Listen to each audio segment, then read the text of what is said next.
Ya, hari ini kita akan membahas ya, setelah kemarin UTS ya, kita akan membahas yang disebut dengan tipografi ya. Dari definisi tipografi, teman-teman bisa melihat sendiri, typo ya. Typo itu artinya salah ketik. Grafi itu artinya gambar. Jadi gambar yang disalah ketikan. Ya, kurang lebih seperti itu ya. Tapi kalau penelitian secara benarnya, tipografi itu lebih pada sebuah seni dalam membuat tulisan. Ya, seni dalam membuat tulisan di mana kita sering melihat ya, kalau mungkin teman-teman yang muslim, kita pernah mendengar istilah kaligrafi gitu ya. Jadi itu ada istilahnya, kita membuat sebuah tulisan berbasis teks gitu yang lebih indah. Nah, ini tipografi juga dibahas dalam sebuah dunia desain grafis. Kenapa menjadi penting gitu ya?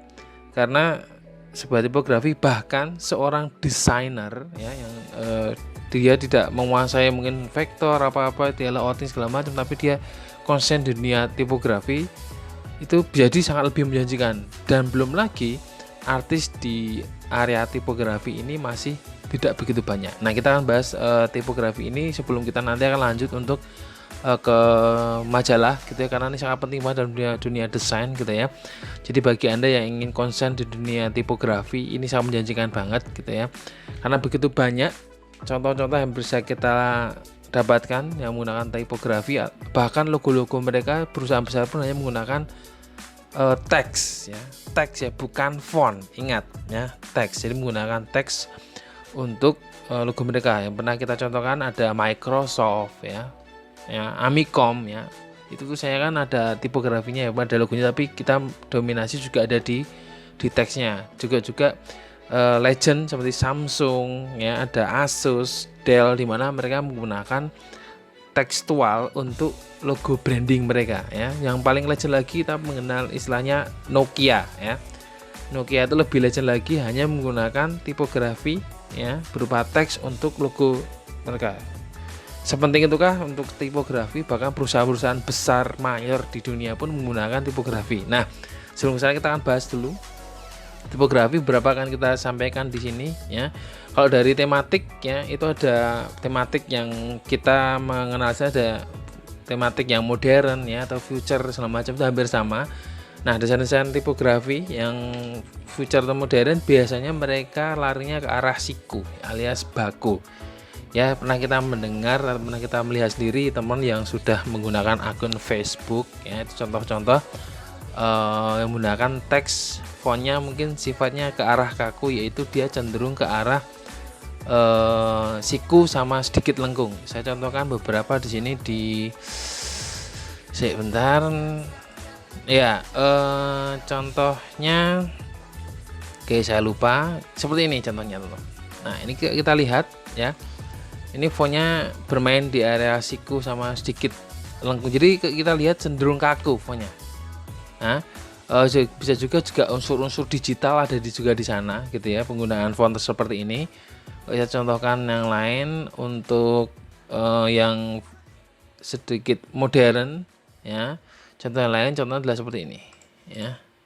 Nah, ini ya, dia cenderung ada warna-warna neon gitu ya, jadi warna-warna yang overlight gitu. Nanti kita bahas juga bagaimana membuat tulisan dengan ada latar kayak nyala gini ya. Ini sangat mudah sekali gitu ya. Kalau kita pernah melihat lagu-lagu EDM, biasanya sudah untuk lirik-liriknya mereka menggunakan font-font dengan tipografi yang sifatnya modern atau future, bisa ya, hampir sama ya.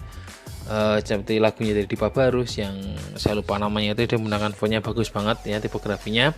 Oke, juga seperti ini ya. Ini kita lihat ya, teman bisa membayangkan sendiri ya, contoh-contohnya kalau kita nonton di film, misalkan di film Iron Man atau mungkin di film-film Robocop dan sebagainya, mereka menggunakan font yang sudah modern, turistik, jadi cenderung fontnya itu kaku ya. Seperti juga, nah seperti ini boleh ya. Oke, selanjutnya ketika kita membahas dari font itu lagi ya, ini ada juga font untuk, setelah dia ada font modern, kita sekarang juga ke font dengan desain oriented. Jadi font itu ketika menentukan sebuah tipografi ya, itu kita melihatnya dari sebuah desainnya. Misalkan kita akan mengangkat sebuah desain Misalnya kita diminta untuk membuat sebuah tipografi untuk sebuah toko ya, atau mungkin sebuah perusahaan untuk penyedia kostum-kostum Halloween. Nah itu nggak mungkin kan kita menggunakan font-font seperti Times New Roman. Kalau misalnya kita menggunakan sebuah font ya, bayangkan saja kita menggunakan Times New Roman itu kan nggak nyambung ya. Maka kita menggunakan desain-desain yang orientasinya menyesuaikan dengan dari tema yang kita angkat. Contohnya ketika mengangkat sebuah Halloween, maka bisa saya contohkan jadi fontnya sedikit-sedikit serem gitu ya. Nah seperti ini contohnya. Jadi kalau kita lihat ya sesuai ya, misalkan kita ada toko-toko atau mungkin ada sebuah event untuk sebuah acara bersifat mungkin mistis ya, atau apa, kan kita bisa menyesuaikan dari tipografinya. Ini cukup bagus banget contohnya di sini ya, ini pas banget ya. Ada tulisannya, dia ada efek-efek mungkin retak atau mungkin efek-efek, kalau teman-teman yang mungkin lebih kreatif lagi bisa bikin efek cipratan dar atau apa gitu ya. Jadi kita bisa menyesuaikan tipografi sesuai dengan orientasi desain yang akan kita buat ya. Atau mungkin kita juga bisa misalkan membuat lebih dengan kita misalkan besok suatu saat ada project multimedia yang teman-teman akan mendapatkan material tersebut diminta untuk membuat film ya, itu nanti bisa juga menggunakan font-fontnya lebih creepy ya, jadi dia agak serem gimana ya, seperti ini ya. Nah ini kan horror ya, lebih apa namanya, lebih ya mendukung dari film tersebut gitu ya. Yang lain juga bisa saya contohkan seperti ini ya. Oke, nggak bisa buka. Oke, saya panik. Oke, pakai apa nih? Oke, pakai. Nah seperti ini ya, bagus banget ya. Jadi fontnya cenderung agak mendukung, atau mungkin bisa menggunakan efek cakaran. Jadi bisa juga tipografi itu bisa teman-teman bisa buat manual. Anda cakar, Anda terus scan, Anda foto, Anda buat di versi vektornya bisa gitu ya. Jadi kita refaktor ya. Juga bisa ketika misalkan contohnya kita mengangkat dengan desain oriented, misalkan kita ke arah heroik. Nah contohnya misalkan kita membuat semacam font untuk superhero. Nah cuma lebih tematiknya seperti ini ya. Jadi biasanya font-fontnya itu lebih ada efek-efek, kalau teman-teman pernah melihat word art dalam Microsoft Word gitu ya. Nah itu bisa contohnya. Nah cukup bagus banget. Juga seperti ini ya, terkenal banget kalau komik-komik gitu ya. Kita ada namanya pop up. Nah ini keluar tulisan gitu ya. Nah ini yang kita tahu ya dari Marvels ya. Ada Guardian of the Galaxy, ini kita lihat fontnya ya, benar-benar heroik banget. Seolah bayangkan teman-teman ketika menggunakan tipografi seperti ini, kita tempel dalam sebuah tameng, jadi lebih perkasa ya, jadi kelihatannya fontnya lebih gagah ya. Ya contohnya seperti itu. Ini yang contohnya juga. Nah ini contoh ketika lebih ke arah heroik, jadi seolah mendukung sebuah konseptual cerita ya, seperti itu ya. Oke, lanjut lagi. Ketika membahas tentang tipografi tadi sudah ada berbasis ketika tematiknya kita ke arah modern atau mungkin kepada tematik desain tertentu, saatnya kita adalah ngomongin ke segmentasi. Ini teman-teman juga harus tahu dan harus mengetahuinya, karena segmentasi ini penting ketika kita membuat desain. Ketika teman-teman besok nanti sudah punya rumah produksi sendiri ya, sudah punya rumah produksi di mana Anda punya jasa untuk membuat desain, itu harus memastikan konsumennya seperti apa dan segmentasinya berbasisnya seperti apa. Misalnya ada high, medium, sama low. Ini lebih pada ngapunten, saya lebih ngomongin kepada sebuah pendapatan. Misalkan suatu ketika Anda punya perusahaan gitu ya, yang datang ya, perusahaan desain yang datang tiba-tiba datang ya kan pakai mobil 2 pintu. Wah ini 2 pintu ya kan. Anda langsung bisa menganalisis si konsumennya 2 pintu yang datang ron kok sore gitu, ternyata 2 pintunya belakang ada bak pickup gitu. Enggak, ceritanya mereka datang gitu ya. Kalau seperti itu kita bisa menyebutkan mereka medium low, jadi menengah ke bawah. Misalkan mobilnya, kalau kita ngomongin tentang contohnya kita menggunakan kendaraan ya, menggunakan apa lah kan, ya bisa Avanza atau mungkin mobilnya pickup tadi gitu ya, atau mungkin truk ya bisa. Nah itu teman-teman harus tahu. Nah medium ke bawah ini teman-teman juga langsung nangkep set, oh mereka akan menggunakan desainnya seperti ini. Nah biasanya yang medium ke low itu lebih desain yang mereka minta itu adalah maunya banyak ya, cuman bayarnya maunya dikit ya, contohnya Saya dulu pernah ya kedatangan itu, ini bagus ya, maunya banyak ya toh, cuman bayarnya dikit ya. Dan biasanya semua kemampuan desain kita keluarkan ya toh. Misalkan Anda bisa membuat font segala macam, ada efek ini efek itu, semua dikeluarkan. Jadi sampai sampai kita benar-benar menguras tenaga ya. Saya contohkan seperti ini ya. Saya contohkan untuk font sekelas seperti itu ya. Jadi maunya banyak, bayarnya dikit. Mesti fontnya aneh-aneh ya, dan norak-norak ya. Contohnya saya contohkan seperti ini. Nah, ya. Nih lihat. Kita dari warna ya toh, dari warna itu ya toh, dari warna ya, ada warna kuning ketemu merah ketemu orange, ini kan warna kontrasinya nggak bagus. Nah maka, tapi buat mereka ini, mereka senang ya toh, setelah kita mungkin semalaman 2 malam bahkan seminggu ya, lembur-lembur dengan mata pedih ya toh, karena melihat kontrasi warna yang begitu horor sampai kita nangis-nangis gitu ya, bahkan kita sudah sampai jomblo gitu ya. Itu akhirnya jadilah kita berikan mereka oke. Terus mereka bertanya, contohnya lain juga ya. Ya mereka bertanya, Mas, ini udah jadi desainnya. Wah, udah jadi Mas. Wah, bagus banget Mas gitu ya. Ini berapa Mas? Ya paling ini di harga 500.000 Mas. 500.000? Iya Mas. Waduh Mas, itu mahal. Ternyata desainnya menurut mereka terlalu mahal. Mas, aku cuma bawa duit 200.000 Mas. Anda, aduh 200.000. Dan ini aduh tak beliin bensin 100.000 Mas. Tinggal 100.000 Mas. Akhirnya kita dibayar 100.000 plus rokok 1 bungkus. Ya biasanya kayak gini ya. Ya jadi itu sudah banyak mengeluarkan tenaga kita gitu ya. Dan ternyata mereka bayar tidak maksimal. Contoh yang lain juga seperti ini ya. Nah aneh-aneh ya. Mulai ada ceprot-ceprotannya. Ini anak-anak gundes-gundes gitu ya. Ini anak-anak itu trek-trekan ini suka mereka desain-desain kayak gini. Dan ini teman-teman juga harus tahu dan juga harus bisa menggapai konsumen seperti mereka ya. Karena apa ya, orang-orang seperti ini ya, nah, ini bagus nih. Ya lumayan sih ya, horor juga sih ya. Orang-orang seperti mereka teman-teman ya, ya mereka ini mungkin dari sisi pemasukan ke kita itu tidak banyak. Misalkan kita dapat untung mungkin 200, 300 bahkan 400.000 per item mereka masuk. Cuman orang-orang seperti mereka itu ya kan, yang pemasukan ke kita dikit, tapi orang seperti mereka itu yang datang biasanya banyak. Ya, banyak biasanya. Dan biasanya penuh kejutan.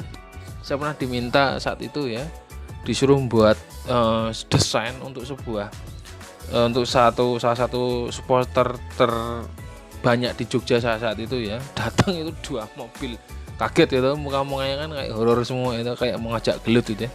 Nah itu datang, Mas kayak desain Mas untuk besok ada sepak bola. Nah itu mereka minta buatkan, saya itu mereka buatkan desainnya segala macam teman-teman ya.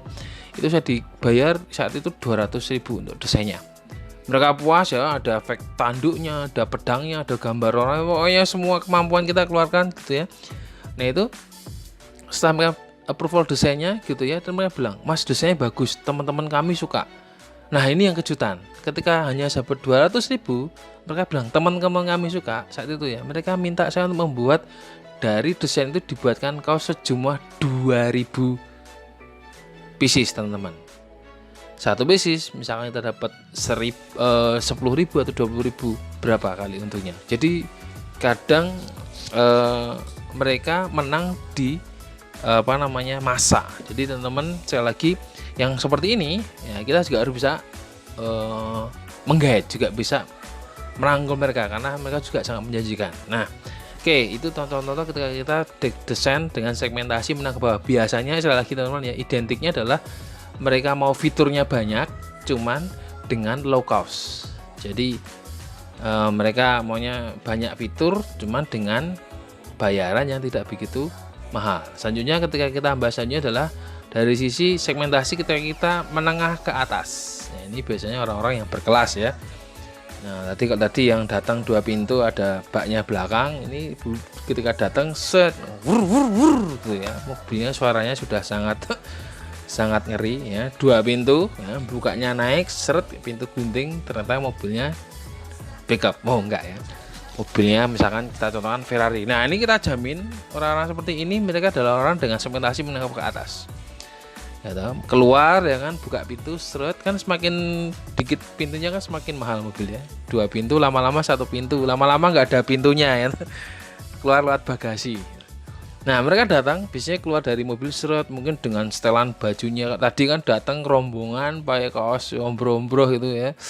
Wes pokoknya bawa rantai dan sebagainya. Nah, ini mereka datang, set, orang ini datang ya dengan setelan, mungkin pakai baju tas kulit, ya, jam tangan dari kulit, setelan jas ya kan, semua dari kulit, bahkan celana dari kulit ya, semua serba kulit. Nah, mereka datang orang-orang berkelas dan premium seperti ini. Biasanya orang seperti ini adalah orang-orang dengan kemauan yang cukup simpel. Jadi menengah ke atas lebih simpel. Cuman orang kayak gini ya, yang perlu kita lihat, biasanya orang kayak gini itu songong, sombong, dan pokoknya mau diakui, mau diorangkan. Dan teman-teman nggak boleh istilahnya terus terbawa emosi. Sabar, orang kayak gini bisa kita guide, maka kita bisa memanfaatkan dari sifat mereka. Orang-orang ke atas itu biasanya misalkan datang, saya pernah datangan misalkan, lu berat ya? Oh iya mas, gimana? Lu bisa desain? Oh bisa mas. Nah, ini orang kayak gini kan congkaknya saya mati ya kan, pengen ngajak gelut. Nah, tapi nggak apa-apa ya. Jadi gimana mas, bisa saya bantu? Gini Bernard, gue tuh mau buka semacam ya bar lah, ada kok tempat ngopi, cuman nanti konsepnya ya yang datang ya nggak kayak lu ya kan, cuma naik sepeda motor dan sebagainya. Teman yang mau datang ya gue maunya mereka bawa Lamborghini lah, bawa helikopter dan sebagainya gitu ya. Nah, kita mendengar, oke, orang kayak gini tadi kita tangkap, biasanya mereka mau diorangkan, mereka biasanya juga congkak, yang penting mereka juga bisa ditinggikan. Nah, kita manfaatkan momen seperti ini. Oke, misalkan kita namanya Mas William ya, kita bilang, oh Mas William, pengen nama barnya apa Mas William? Ternyata Mas William bilang, aduh saya nggak ngerti Mas William. Coba, terus kita bilang, oke Mas William, ini kita akan membuat desain Mas William, kita akan konsep. Nah, Anda teman-teman bisa pura-puranya bilang akan pokoknya dibuat serumit mungkin. Kita akan konsep ya Mas William ya, dimana akan melibatkan 10 tim ya, dimana kita akan membuat desain konsep dengan penuh dengan artistik dan penuh dengan makna, dimana nanti akan mengedepankan kualitas gitu ya. Terus kita akan berpikir, wah ini William masih mikirin, wah ini kok desainnya rumit, ini misalkan keren gitu ya, misalkan. Dan William bertanya, berapa hari mas? Waduh, kita nggak bisa 1-2 hari mas, kita bisanya 2 minggu mas, karena ini benar-benar harus kita konsep maksimal Mas William.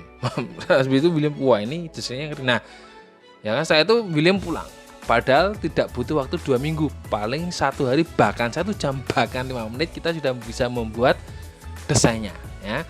Nah, biasanya desain-desain mereka biasanya adalah desain-desain yang sangat simpel. Saya contohkan kayak gini. Maka jadilah William.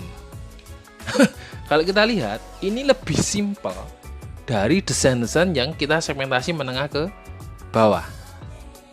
Ya, kita lihat ini paling bahkan Anda buat pakai Microsoft Word pun jadi nih ya, desain William. Nah, biasanya ini kita manfaatkan dari keegoan dan kecongkakan mereka. Contohnya saya, oh yaudahlah, biar nggak ribet, kita kasih nama aja, namanya Williams ya, Bar and Lounge. Nah, 2 minggu kemudian ya, ini kan paling kita banyak 5 menit ya, cuma nulis William terus W dilingkari Bar and Lounge, paling nganggo nek ra niat gawe tipografi nganggo Time New Roman dadi ya, seperti ini ya. Nah, 2 minggu kemudian William datang terus bilang, Mas William, kita udah menemukan konsep apa namanya dari tipografi yang Mas William pesan. Jadi ketika saya lihat ternyata tidak ada nama yang lain selain nama yang tepat, yaitu namanya Williams Bar and Lounge. Loh, kenapa Mas William kok bisa? Karena saya lihat dari Mas William ini, nah kita manfaatkan nih. Mas William ini adalah orang yang saya lihat futuristik, ya kan, stylish dan punya kepribadian yang luar biasa untuk memajukan sebuah usaha. Nah, dari situ William mulai naik nih, ya kan, dia mulai GR ya. Kita manfaatkan orang-orang yang ingin diorangkan. Dan Anda harus bisa ya. Nah, kita lihat dan Mas William kan simple, cuman juga punya visi yang luar biasa ke depan. Maka namanya adalah Williams Bar and Lounge. Di sini kita lihat Mas William ya, penuh dengan konsep sangat simple seperti yang kita bayangkan dengan Mas William. Dengan W kita kasih lihat adalah sebuah solid ya, sebuah perusahaan yang solid atas nama Mas William, dan jelas namanya adalah Bar and Lounge, tempat untuk makan dan bersantai. Luar biasa. Maka Mas William, wah bagus ya Mas William. Ya ini udah kita konsep dengan tim ya, dengan waktu kurang lebih 2 minggu. Nah ini bisa kita kejar. Terus ini gimana ini Mas Binat? Berapa ini harganya? Ya melihat dari konsep ya Mas William ya, konsep dan waktu pengerjaan 2 minggu dengan persiapannya matang, kita berani di angka 40 Mas, 40 juta. Nah tipsnya teman-teman ya, buat orang seperti mereka ya, kita jangan pernah menyodorkan ya teman, ya itu dengan flash disk. Ini Mas dosennya colokin yang laptop jegrek, jangan. Orang-orang menang tadi mungkin dengan supporter tadi yang menengah ke bawah, flash disk bahkan Anda cetak pakai printer Canon LaserJet boleh. Tapi kalau orang seperti mereka, usahakan Anda sudah cetak misalkan dalam sebuah di atas kanvas mungkin, atau di atas Anda buat main akrilik. Jadi Anda berikan, atau mungkin Anda buat dalam sebuah dokumen kayak ensiklop gitu. Jadi Anda bisa buat kayak buku kecil dengan disampulkan konsep misalkan logo William. Nah itu Anda, jadi mereka lebih menjual. Jadi orang mereka harus Anda sajikan seperfect mungkin, se-high mungkin. Nah ini contohnya kita menggunakan segmentasi menengah ke atas. Kalau kita lihat desain-desainnya lebih cenderung simple ya kan, dengan permainan warna yang tidak begitu banyak, bisa jadi hanya monokrom atau mungkin dengan 2 atau 3 warna. Contoh yang lain juga ketika segmentasi menengah ke atas ya seperti ini ya, kita lihat ya kan fontnya mesti ya tidak begitu spesial, bahkan kita membuat paling 1-2 menit 5 menit selesai. Ini sangat simpel banget ya teman-teman ya. Atau mungkin juga seperti ini ya, Wesley nice font ya. Nah ini benar-benar high class banget ya. Kalau ada request dari sebuah Aristo ya, pasti kan font Anda juga tepat ya. Tapi memang fontnya cukup Anda harus benar-benar jeli, karena mereka juga mendekati ke futuris ya, atau font-font modern, jadi agak-agak kaku, cuman harus Anda jeli juga di sana. Dan juga seperti ini sangat bagus banget ya. Nice ini kalau mungkin kita diminta untuk project resto mungkin di Ambarukmo ya dan sebagainya, itu bagus ya, seperti ini sangat nice ya. Mungkin dengan tempat beauty center yang mungkin menengah ke atas, itu juga pastikan fontnya harus berbeda ya, beda juga dengan font menengah ke bawah. Nah dua-duanya punya keuntungan dan punya kerugian masing-masing. Kalau yang menengah ke bawah biasanya mereka lebih cenderung masuknya dikit ya, pemain itu cuman yang datang banyak, jadi ini juga nanti bisa jadi banyak. Bahkan mereka punya kejutan surprise dengan mempunyai masa ya. Nah menengah ke atas ya bagus adalah income-nya luar biasa besar ya, cuman jadi yang datang tidak begitu banyak. Terakhir yang kita dapat kemarin adalah dengan di sebuah kafe yang di Jakarta segala macam, itu projectnya puluhan juta. So yang datang sedikit cuman income-nya juga sangat besar. Dua-duanya bisa teman-teman, kalau bisa teman-teman juga gapai. Jadi jangan salah satu segmen aja, dua-duanya bisa sampai. Nah seperti itu ya. Nah ketika kita ngomongin tentang segmentasi dari sebuah kita membuat desain tipografi, selanjutnya ketika kita ngomongin tentang siapa sih targetnya. Kalau misalkan di sini ada beberapa dari dewasa, teenager ya, anak muda sama anak-anak ya. Saya kira untuk orang dewasa cenderung simpel, mereka tidak banyak request. Nah ini yang horror adalah di teenager, anak-anak muda seperti teman-teman semua mahasiswa tercinta kampus Amikom Yogyakarta ya. Itu biaya fontnya aneh-aneh ya. Nah ini makanya untuk teenager saya tidak bisa banyak memberikan contoh, teman, banyak banget ekspresi, jadi banyak banget bahkan melanggar rule dari segmentasi, bahkan dari siapa sasarannya. Karena saya lihat teman-teman, dan ketika Anda bisa melihat poster-poster yang ada di kampus kita, itu biaya banyak banget penggunaan fontnya. Nah yang kita bahas juga satunya adalah dari sisi ketika kita menembak dari si kit anak-anak. Nah, ini juga ketika misalkan Anda diminta untuk membuat semacam tipografi logo branding di sebuah toko mainan ya, kita lihat mesti anak-anak itu cenderung fontnya lebih colorful, ada karakter-karakter anak dan sebagainya. Kalau kita contohkan ada yang unik, imajinatif ya, contohnya kita contohkan ketika kita pernah masuk ke Kids Station ya, atau Kids Center ya, itu mereka juga banyak dengan font yang cukup anak-anak ya. Kita lihat contohnya, kalau anak-anak itu cenderung fontnya lucu-lucu ya, contohnya seperti ini. Nah ya, Kita lihat dia full color ya kan. Ini sudah melanggar hukum teori warna. Nah, kontrasi warna tidak diperhatikan karena anak-anak suka dengan warna-warna yang cerah dan rame dan lucu ya. Kita lihat juga ada karakter dan anaknya di situ ya. Jadi ini contoh yang cukup bagus banget ya, untuk bermain tipografi, dan biasanya fontnya itu agak-agak nggak baku, bahkan lebih ke arah kayak jelly atau mungkin gelembung balon dan sebagainya. Jadi dia agak gemuk-gemuk gitu ya. Jadi kita bisa lihat ya, contohnya ada I ya, K-nya dia ada efek-efek glossy-nya, ada efek-efek kayak dia kayak jelly gitu ya. Nice, cukup bagus banget contohnya juga. Nah, ketika kita ada toko donat untuk anak-anak, maka kita lihat ya. Jadi ini bisa memadukan dari desain oriented tadi.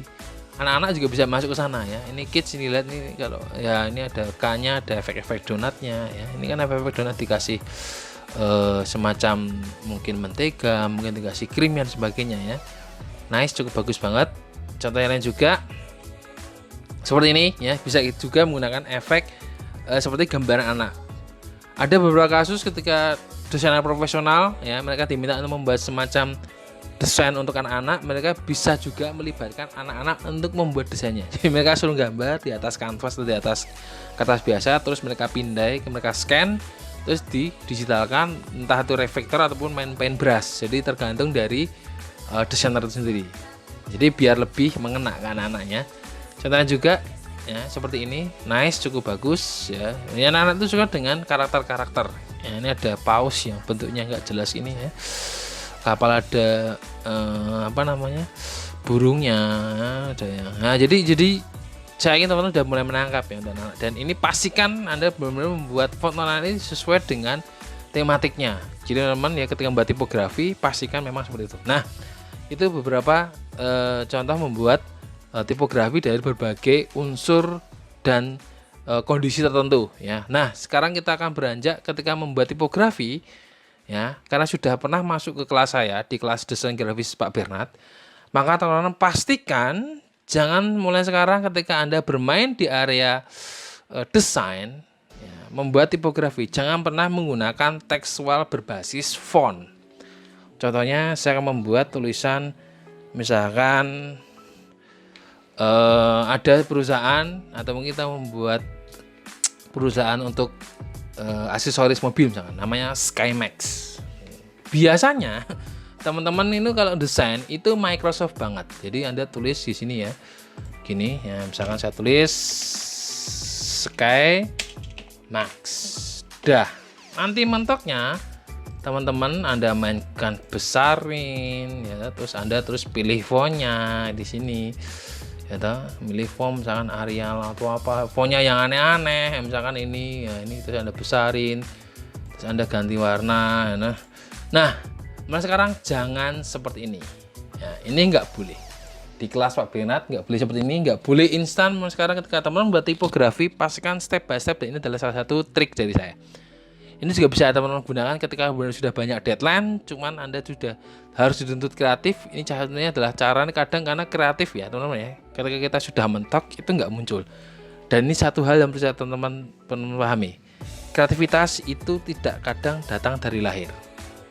Oh, itu dasarnya kreatif Pak? Enggak. Tapi kreativitas bisa juga kita kondisikan. Contohnya ini Skymax, sekarang ya kita membuat seperti ini. Bandingkan yang ala teman-teman tadi dengan membuat ala-ala Microsoft Word, terus di bold, terus ganti font. Nah, sekarang kita coba dengan trik yang saya tunjukkan. Misalkan kita sekarang tulis satu persatu. Ya, misalkan tulis Skymax. S K ya, seperti ini. Nah, terus saya tulis, saya tulis Max, M-nya mana? M A X. Nah, kita dapat tulisan Skymax. Nih. Nah, saya simpel aja, saya menggunakan font yang nggak aneh-aneh ya. Saya menggunakan font Arial Black, oke lah. Oke. Nah, biar teman-teman ingin meluruskan, saya pakai view. Ya, di sini ada view, terus saya pilih grid. Nah, ini kelihatan gridnya ya. Nah, coba kita tata dulu, saya besarkan biar teman-teman bisa melihat. Oke. Nah, coba kita akan menata dari ini. Teman-teman sudah punya huruf yang terpisah-pisah nih. Ini penting, bahkan hanya dari menata atau menyusun dari font tersebut menjadi sebuah tipografi ya. ada banyak cara ya sebelum ketika Anda buat tipografi bisa membuat manual sendiri atau bahkan Anda bisa menggunakan font yang ada, teman nanti pastikan kita buat yang beda biar tidak kena underline, itu penting ya. Contohnya seperti ini, saya taruh sini ya, S nya set, terus kayaknya saya taruh sini set, dapat Y nya saya taruh sini, oke nggak kelihatan, oke dapat. Nah max nya kita taruh bawah,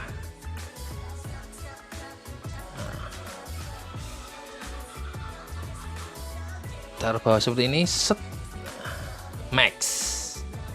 Nah, teman-teman bisa lihat ya, teman-teman bisa lihat ya bahwa bahkan hanya menyusun dari sebuah fontnya aja sudah membuat tipografi yang lucu, beda ya dengan ini ya. Nah mungkin kita bisa melakukan customize ini, coba ini saya berikan dulu X nya, saya membuat semacam rectangle di sini ya, di sini buat rectangle seperti ini ya. Terus ini coba saya buat curve dulu, convert to curve. Terus ini coba saya geser seperti ini, set. Nah, dapat begitu huruf A nya ya. Terus saya kasih warna merah, terus saya hilangkan garisnya, dapat seperti ini ya, nice. Terus X nya saya taruh sini, Skymax. Nah, atau mungkin ini K-nya juga kita kasih garis merah ya. Nah, jadi fontnya jadi lebih berisi ya. Coba saya geser dulu, oke. Nice, Skymax ya, seperti ini. Jadi teman-teman sekarang buatlah font-font ya yang cenderung kita membuat tipografinya, tulislah saat ini satu persatu, cukup bagus ya. Mungkin teman bisa memberikan efek yang lain, misalkan nanti Skymax ya, ini mungkin Anda bisa tambahkan garis di sini, misalnya banyak banget cara atau mungkin metode bisa teman gunakan sini, garis sini untuk membuat apa kayak gitu ya, misalnya kasih warna merah atau warna apa, jadi akan jadi kayak, dan teman-teman akan lebih banyak punya banyak referensi dan banyak inspirasi untuk membuat tipografinya ya. Jadi itu yang penting metodenya, teman-teman sudah tahu metodenya maka teman-teman akan selalu kreatif, itu kuncinya. Bahkan Anda dalam sehari bisa membuat berbagai jenis tipografi ya, misalkan arm ya kan, kita tulis arm ya, A, R nya kecil, misalkan saya kasih tulisan R kecil ya, terus saya tulis arm pakai M gede, arm ya, nah, arm. Nah, ini sangat bagus banget. Jadi kita menggunakan contohnya saya menggunakan font ya, tetap menggunakan Arial aja, saya main simple aja. Nah, arm. Jadi teman-teman bisa sangat mudah sekali dalam membuat tipografi ketika Anda bisa memecah-mecah dari tiap font yang di sini. Ini contohnya ketika saya menggunakan bawaan dari aplikasi ya, tapi kalau teman bisa menggunakan bisa yang lain. Ini contohnya penantang seperti atau mungkin seperti ini. Jadi banyak banget bisa kita lakukan gitu ya menggunakan trik seperti ini. Nah teman-teman, tipografi yang seperti ini mulai besok ketika teman-teman sudah mulai layouting untuk sebuah poster ataupun sebuah majalah atau mungkin Anda punya project, nah sekarang menggunakan segmentasi tersebut ya, kondisi untuk tipografi, dan juga satunya triknya kita menggunakan fontnya, kita ketik, kita dipisah-pisah gitu ya teman-teman ya. Terima kasih atensinya untuk hari ini. Nanti akan saya bahas lagi dengan materi yang lain ya, dan akan saya sampaikan terkait dengan center of interest ya, golden ratio, atau mungkin juga dengan sosialisasi dari final project kita ya. Oke teman-teman, terima kasih ya. Dari saya dulu ya, kita coba lagi kalau bisa ya di kelas ya.